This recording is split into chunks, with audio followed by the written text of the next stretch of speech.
Okay, good day, guys. Good day to you all. Welcome back to the Formula Sports channel. Ladies and gentlemen, welcome back. Welcome back. On your way in, guys. Gentle reminder, kindly asking you guys, for some support of the channel, knock up the like button, share the video, subscribe if you haven't done so already. Free and easy ways to support the channel, free and easy ways to give the youth them a strength.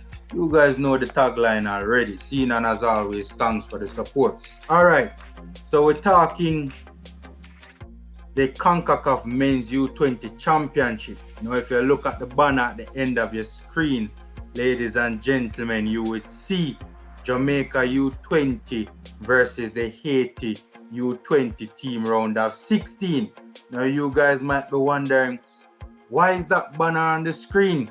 Ladies and gentlemen, our round of 16 U20 tie has been decided, ladies and gentlemen. It was decided last night after a 0-0 draw with Haiti versus Mexico.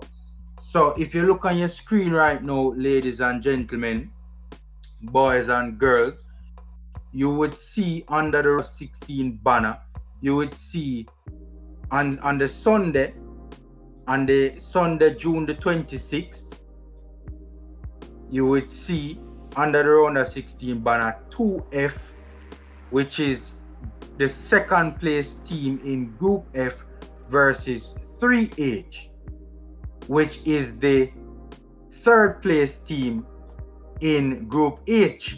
So that means that the team that plays second in Group F would have played the team that finished third rather in Group H. That means it's a Jamaica U20 team versus the Haitian U20 team. This game, from what I'm seeing, will take place at 5 p.m. and you guys see the date here.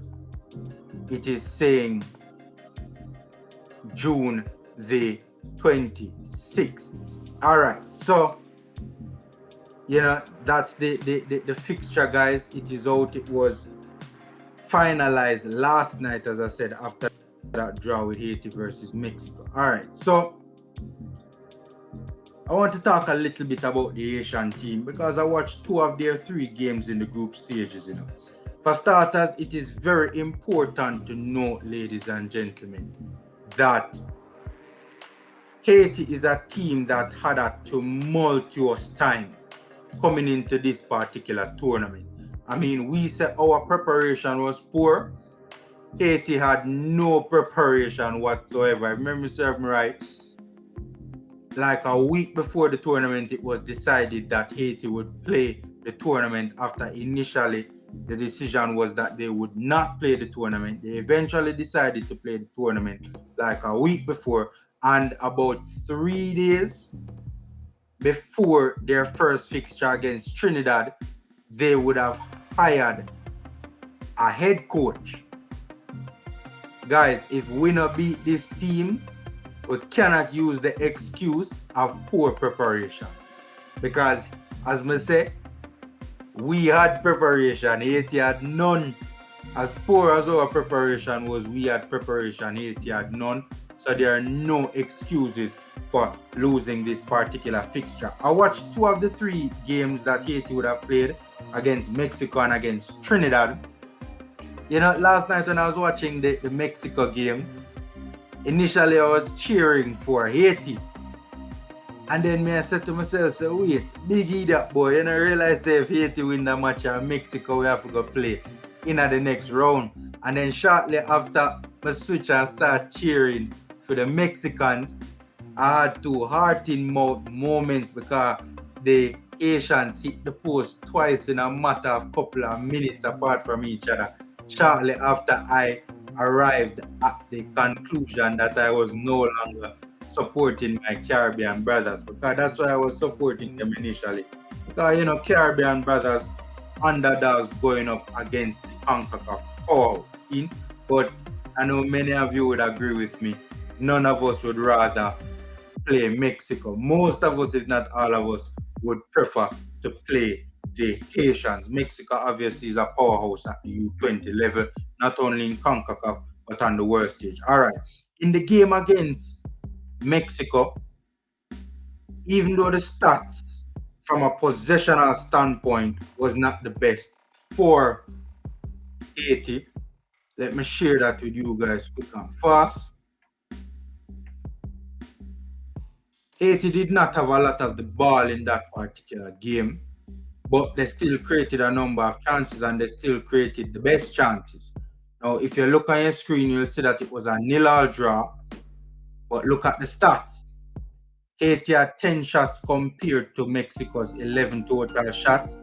Mexico had 4 shots on target. Haiti had 2 shots on target. Haiti only had 27% of the possession. Mexico had 73% of the possession. By the way, although Haiti only had 2 shots on target, it's important to note they did hit the bar and the post. So they hit the bar once and then they hit the post like a couple minutes after that. Right? And to be fair, Haiti, in my humble opinion, did create the better chances. 85% passing accuracy for the Mexicans to Haiti's 68%, 582 passes for the Mexicans, 216 for Haiti. So yes, some of the stats might look overwhelmingly in the favor of the Mexicans, but Haiti looked very dangerous on the counter, and especially for us, our weakness in this tournament has been defensive transition. We saw what Honduras did to us. So this Haiti team in attacking transition, they can do some damage, so we have to be very mindful of that. Seeing in this particular game, and by the way, throughout the tournament, Haiti has been playing in a 4-2-3-1 in attacking transition, and also when they high press, and when they are doing a mid to low block, they do a 4-4-2. In this particular game against the Mexicans, they were compact at the back, sat in a mid to low block for the most part. They got very close to the Mexicans in midfield and didn't allow the Mexican midfielders to play on the half turn.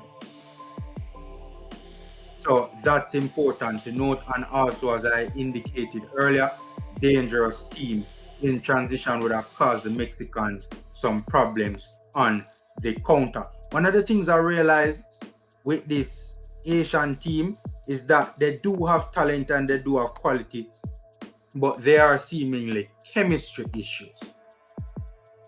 So that's one of the things I realized. And as I said, poor preparation before the start of the tournament. Let me talk about the other game quickly that I would have watched with Haiti. They played Trinidad and Tobago. Now this game ended 4-all. 17 shots total from the Haitians, 10 from Trinidad. 6 on target for the Haitians, 5 on target for Trinidad. 49% possession from Haiti to 51% possession from Trinidad. 341 passes for Haiti to 335 to Trinidad. 75% passing accuracy for the Haitians, 70% for the Trinidadians. Now, in this particular game, one of the things I had noticed was that Haiti seemed to have, they started the game slowly. And that's kind of understandable given the turmoil that they would have came into this tournament with. By the way, it seems like there's a lot taking place with their federation as well, Seems like there's a lot taking place with their federation as well.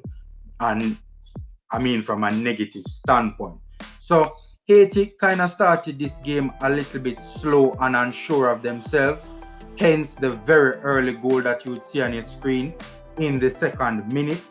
But to be fair, given the circumstances under which they came into this game against a decent Trinidadian team, under the circumstances, I think Haiti did very well. As I said, they seemed very unsure of themselves. Chemistry was kind of a bit of an issue, but they did put the ball on the ground, put the ball on the third, played some decent attacking football, and played very well in attacking transition, right?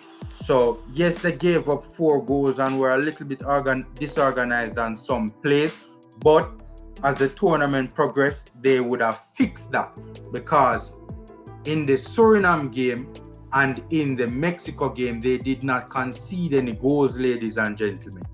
So the Suriname game, they beat Suriname 3-0. You see the stats on your screen, you can read it out. And in the Mexico game, it finished 0-0. I didn't see the Suriname game, but the Mexican game, they were very compact and very well defensively organized. So that is something that we will have to be very mindful of going forward, right? And as I said, the counter-attacking is something we have to be mindful of, especially given how poor we have been in this tournament in defensive transition and dealing with the counter-attack. In this particular game, I would go with the same three at the back, and for the most part, the same personnel as well. The only thing I would change, if I could, is I would take out Watson and put in Rochester. Watson didn't look all that impressive to me. I don't know what took place with Watson, if he had a knock, that's why he came off early, or if the coach just was not impressed with his performance as I was and took him off. Either ways, I would take him out. My thing though is, don't quote me on this, because I looked at the regulations, and the regulations are a bit ambiguous and not very clear on the whole issue of how many games you get suspended for red cards.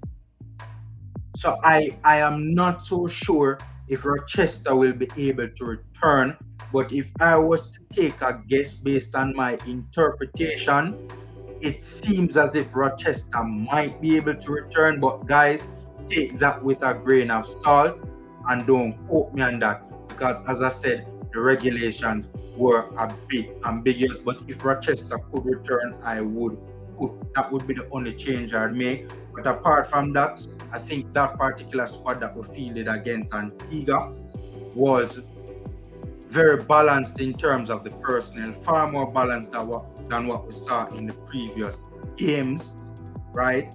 And I think all the players in those respective positions held their own and played well.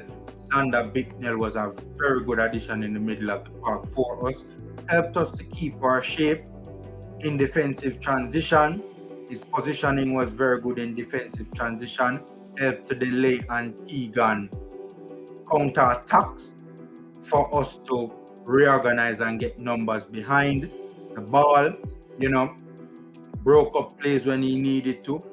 Wherever his positional play was very good, wherever he needed to be, he was there, breaking up plays, delaying the transition. And also, on the attacking side of things, he controlled the game very well and was solid overall in the middle of the park. Kept things simple. I mean, this is a player that seems to have the fundamentals down pat. Kept things simple, controlled the game, and helped us greatly in attacking transition, and was just very good in the middle of the park.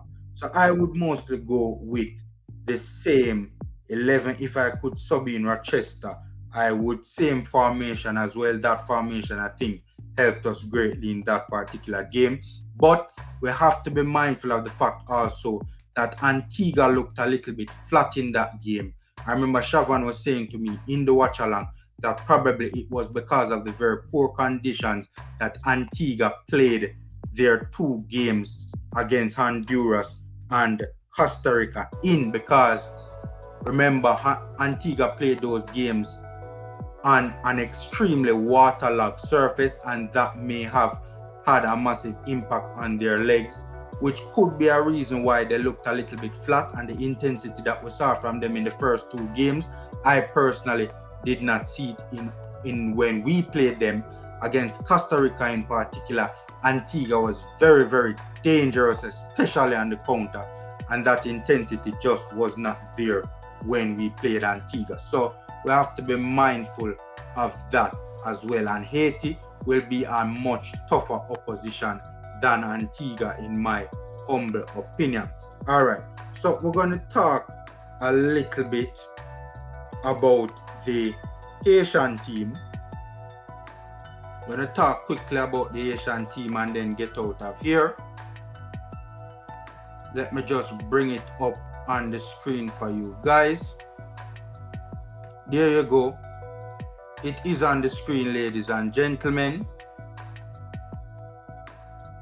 Now, the research that I did on this particular team would suggest that majority of the players play in the Haitian League. Now, here's the thing about it, ladies and gentlemen. Information on the Haitian League is one, very scarce, and two, it seems as if the Haitian League, from the information that I saw, don't quote me on this because I don't know how credible the information is, but many platforms are, from what they're showing, seem to suggest that the Haitian League is not being played currently. I don't know if that is true, and I hear many people saying it as well. As I said, there's a lot of stuff going on with the Haitian Federation right now, right? A lot of stuff, right? From what we understand, even FIFA had to step in. But most of the players play in the Haitian League. Not so sure if these players are starters or if they get considerable game time or if they are benchers for their respective clubs. As I said, information is a bit scarce. What I can tell you though is that judging by the information that we saw of some of these clubs, Haitian clubs, in the Caribbean Club Championship that would have been played a couple of weeks ago, one of their players in the Caribbean Club Championship started for their club. So the center forward at the end of your screen, I think his name is Stevenson Juedi. If I got the pronunciation wrong, he started all his games for his club Violet in the club championship, the Caribbean Club Championship. And also another player as well by the name of Fernando Ciceron. He played 2 games for his club in the Caribbean Club Championship and got an average of 35 minutes. He's a defender and he's also the captain of this Haitian U20 team, by the way. So, as for the rest of the players who didn't feature in the Caribbean Club Championship, I don't know. I can't speak to how much game time they get. There are 3 players in this team that is based in Europe. 2 of them play for the Costa Bravo Youth Academy in Spain, and one of them plays for the Getafe under 19s. This player is a midfielder, goes by the name Shad San Milan. He wears the number 10 for Haiti, and I remember him because he stood out to me versus the Mexicans, right? And the remainder of the squad plays in either academies in the United States, plays for semi-professional teams in the United States, and one of them plays for a semi-professional team in Canada. So that is my research from what I've seen on the Haitian team. One last thing, I forgot to show you this earlier in the video as well. Good thing I remember because this is very important. Now, information on the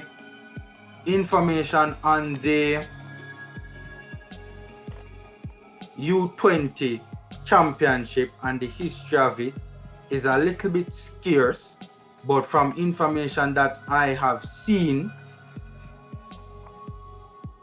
it seems to me this is from a credible platform. What you're seeing on your screen right now, ladies and gentlemen, this is from a credible platform, relatively credible platform, and what it is saying from what I saw is that the Jamaica U20 team and the Haitian U20 team has only ever played each other once previously, which is kind of very surprising. And that game was in the Concacaf U20 championship and it ended 1-1.